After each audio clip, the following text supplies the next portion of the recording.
ফুটবলে দুই পরিচিত মুখ আর্জেন্টিনা আর অস্ট্রিয়া, কিন্তু তেমন একটা মুখোমুখি না হওয়ায় তাদেরকে নিয়ে এখন সমীকরণ খুঁজছে বিভিন্ন ফুটবল বিশ্লেষকরা। কোন দলে গিয়ে কতবার মুখোমুখি হয়েছে সেটাই জানবো আজ। সাম্প্রতিক লড়াইয়ের আগে ফিরে তাকাতে হয় ৩৬ বছর পিছনে। ১৯৯০ সালের ৩ মে ভিয়েনায় অনুষ্ঠিত প্রীতি ম্যাচে মুখোমুখি হয়েছিল তৎকালীন বিশ্ব চ্যাম্পিয়ন আর্জেন্টিনা এবং স্বাগতিক অস্ট্রিয়া। ম্যাচের শুরুতেই চাপে পড়ে যায় আর্জেন্টিনা। তৃতীয় মিনিটে মানফ্রেডের গোলে এগিয়ে যায় অস্ট্রিয়া।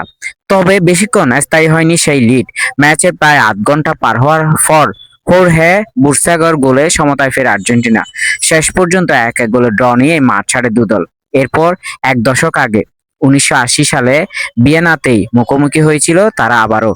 সেই ম্যাচটি বিশেষভাবে মনে রাখা হয় ডিয়েগো ম্যারাডোনার জন্য, কারণ আন্তর্জাতিক ক্যারিয়ারে একমাত্র হ্যাটট্রিকটি তিনি করেছিলেন অস্ট্রিয়ার বিপক্ষে। সেই দিন ৬৭,০০০-এরও বেশি দর্শকের উপস্থিতিতে দুর্দান্ত শুরু করেছিল আর্জেন্টিনা। তৃতীয় মিনিটে সান্তিয়াগো সামান্তা মারিয়া এবং দশম মিনিটে লিওপোলদো লুকিয়ে গোলে ২-০ ব্যবধানে এগিয়ে যায় দলটি। এরপর ১৫ মিনিট পর গোল করে নিজেদের আন্তর্জাতিক ক্যারিয়ারে পঞ্চম গোলের দেখা পান তরুণ ম্যারাডোনা। সেই দিন ২০ মিনিটে কুটজারা একটি গোল শোধ দিলেও ম্যাচের নিয়ন্ত্রণ হারায়নি আর্জেন্টিনা। বিরতির পর আরও দুটি গোল করে হ্যাটট্রিক পূর্ণ করেন ম্যারাডোনা। আন্তর্জাতিক ফুটবলে সেটিই ছিল তার প্রথম এবং শেষ হ্যাটট্রিক। পরে বহু ম্যাচে জোড়া গোল করলেও আর কখনো ৩ গোলের দেখা পাননি এই আর্জেন্টাইন মহাতারকা। সে ম্যাচে আর্জেন্টিনা ৫-১ গোলের বড় জয় তুলে নিয়েছিল। ফলে অস্ট্রিয়ার বিপক্ষে তাদের পরিসংখ্যানও বেশ ইতিবাচক। দুটি স্বীকৃত প্রীতি ম্যাচে আর্জেন্টিনা করেছে ৬ গোল, বিপরীতে হজম করেছে মাত্র ২টি।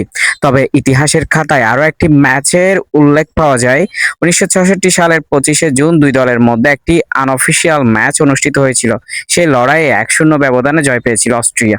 যদিও সেটি আনুষ্ঠানিক আন্তর্জাতিক ম্যাচ হিসেবে গণ্য করা হয় না। সব মিলিয়ে আর্জেন্টিনা অস্ট্রেলিয়ার দ্বৈরথ সংখ্যায় কম হলেও স্মৃতিতে সমৃদ্ধ। বিশেষ করে আন্তর্জাতিক ফুটবলে ম্যারাডোনার একমাত্র হ্যাটট্রিক, তাও এসেছে অস্ট্রিয়ার বিপক্ষে।